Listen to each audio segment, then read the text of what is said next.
The other challenge that we're faced in our own world is what we call the linear production process. And I'm sure you're all familiar with this, but we obviously extract resources, use it, and then we dispose it. And that process is very energy intensive. And think of anything that you buy has gone through that process. Very few things we're able to recycle.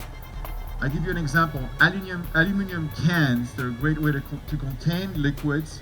We have to mine for the metals, we have to heat it up, and then we have to transform it, then we have to use it, and then very little amount is recycled.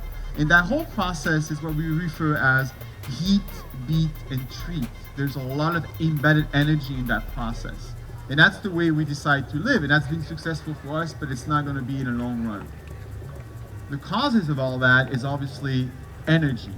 Right now we're relying mostly on fossil fuel. A few months ago they announced that we actually reached 420 parts per million of CO2 in the atmosphere. That hasn't happened in 3 million years.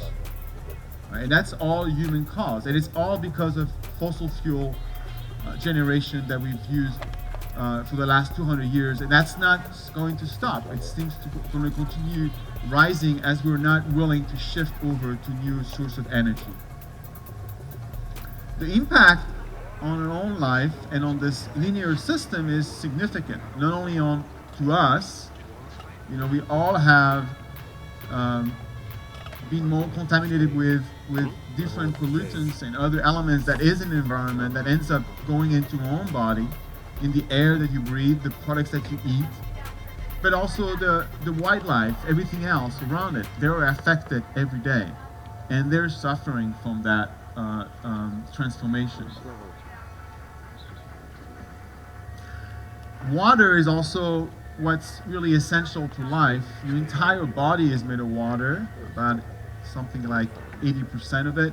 You were born in water. We have a deep relationship with water.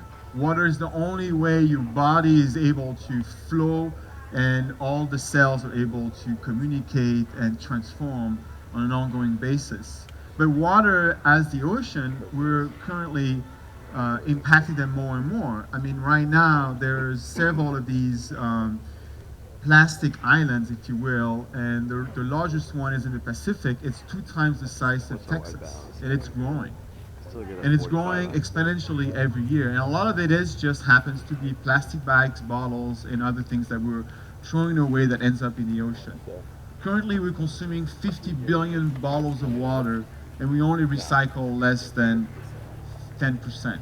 And it takes 17 million barrels of oil to produce these bottles of plastics.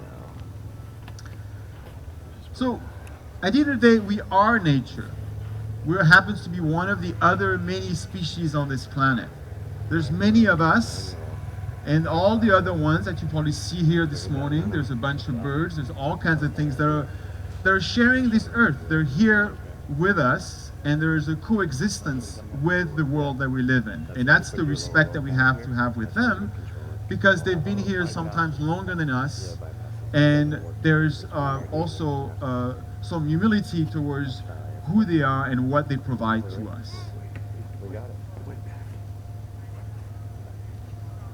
So let me give you an example of how we could look at the perspective of life.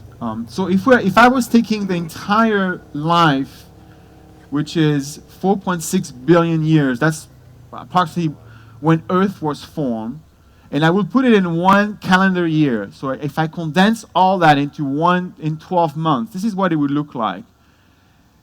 January 1st, the Earth was created. And then really on February 25th, that's when life appears. Initially, life was relying mostly on gases, right? That was the main source of energy. And then suddenly they figured out, wow, there's the sun, this permanent energy coming free, and they master the art of photosynthesis. That's sort of where the next step for life. And from then, really from February, not a whole lot happened until August in that evolution of the planet. And that's where we got to multicellular organisms, which is really us, right? And then from there, we move on to November, and then you have all the others, like fungi and plants and others. That's really, we see a lot of things that you see today. And then really December, you see the mammals, the reptiles, and all the other ones that we're familiar. But let me ask you a question. Where are the humans in that time frame? We don't really show, right? Where is the human history? Well, the human history will have happened the last half hour of the last day. That's how young of a species we are. And then the Industrial Revolution, what we are based our own life and the success that it has brought us for many reasons, it only happened the last 2 seconds ago. So that process really shows you that we're a very young species, and we have a lot to learn from the elders, all the other ones out there, and we have to pay respect for who they are, and also learn how they survive and thrive on this planet. Because if we can mimic their principles of survival, then we're able to potentially be more attuned with the planet, but also more likely to survive.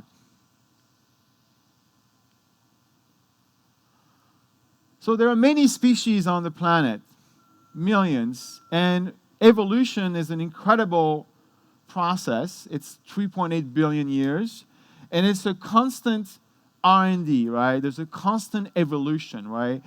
It's emergent. It happens in multitude of ways. Like a tree will have thousands of seeds, and only a few will succeed. That's how nature does it, right? It's through abundance, and eventually something will come out.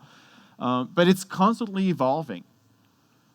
There's also something between 30 to about 100 million species on the planet. And it's probably more than that because we don't know. There's a lot of bacteria, you have no clue. There's a lot of things that we are not aware of.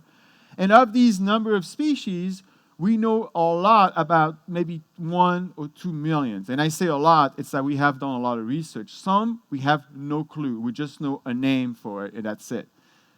And all these species and organisms are well adapted. They've been here for a longer time than us. They evolve and come up with techniques and strategies to survive and thrive on the planet.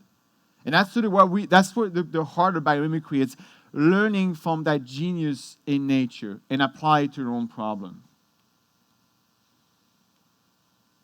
The other elements that I want to tell you a story is cross-species communication. A couple months ago, there was a great talk on NPR Radio Lab, and they were talking about animal minds.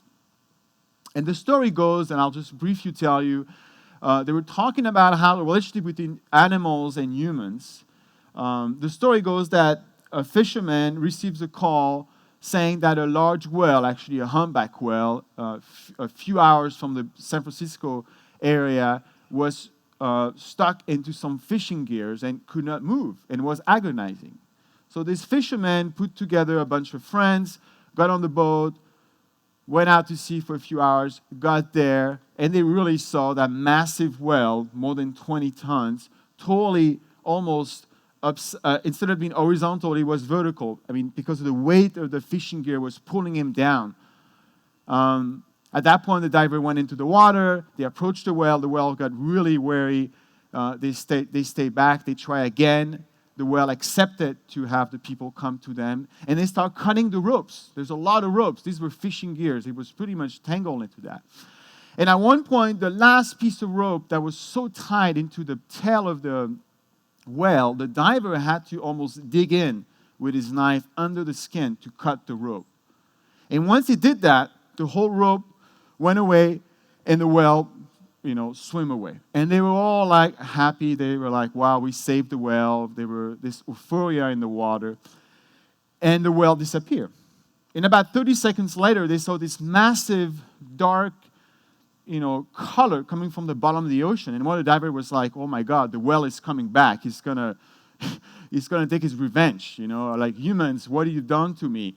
And this whale came to him. I mean, imagine this massive whale come to the diver and stops about, like a couple inches, a few inches from the diver. And this massive eye, the humpback whale have the size of a grapefruit. And it stood there and looked at the diver and stared at him for like apparently 10, 15 seconds. And the whale did that for every single person that was there, the two divers in the water and the people on the boats. And the divers were saying, well, this was a form of empathy, right? The whale was giving gratitude for what they've done, right? And that's what I'm saying. We don't know. There's a lot of people who say, well, the whale just happens to be doing this. We don't really know why. But for the divers at that moment in time, because they've done something right to save the whale was giving them thanks. And then he went away. So that's really the point I'm trying to say is we're very much connected with the natural world. We just lost that touch over the years. So what is biomimicry? It's the conscious emulations of nature's genius. That's really what it is. It's really being able to say, asking nature, how can I solve a problem and where are the best solutions out there? But in order to practice biomimicry, you really have to practice in three ways. It's not just, well, I find something amazing in nature and then I just going to copy it and that's it. It really involves what we call the essential seeds. And they're really these three elements: ethos, reconnect, and emulate. And let me walk you through the first one. Ethos is really kind of where we are. This place is an amazing place. It's not inside a warehouse. You're outside. You slept outside. You were touching the ground. You were in connection with nature. You try to be better steward of nature, right? You want to do the right thing. Instead of imposing yourself on nature and says, I'm going to control you and command you, I'm going to work with you. I'm going to be one of many agents to help you thrive and survive. So the ethos is really your willingness to be a better steward of the earth and convey that belief to all your creations and all your desire and all your design. So the intention to do good. The next one, it's very important. It's also in relationship with where we are here. It's reconnect. If you're going to practice biomimicry, you can't do it in a lab. You can't do it watching videos on YouTube. You got to go out there. You got to go and explore the coral reef or going to the forest. You got to be exploring the context where these organisms are living and thriving and realize what they're doing. Being there, it's about the connecting with the earth.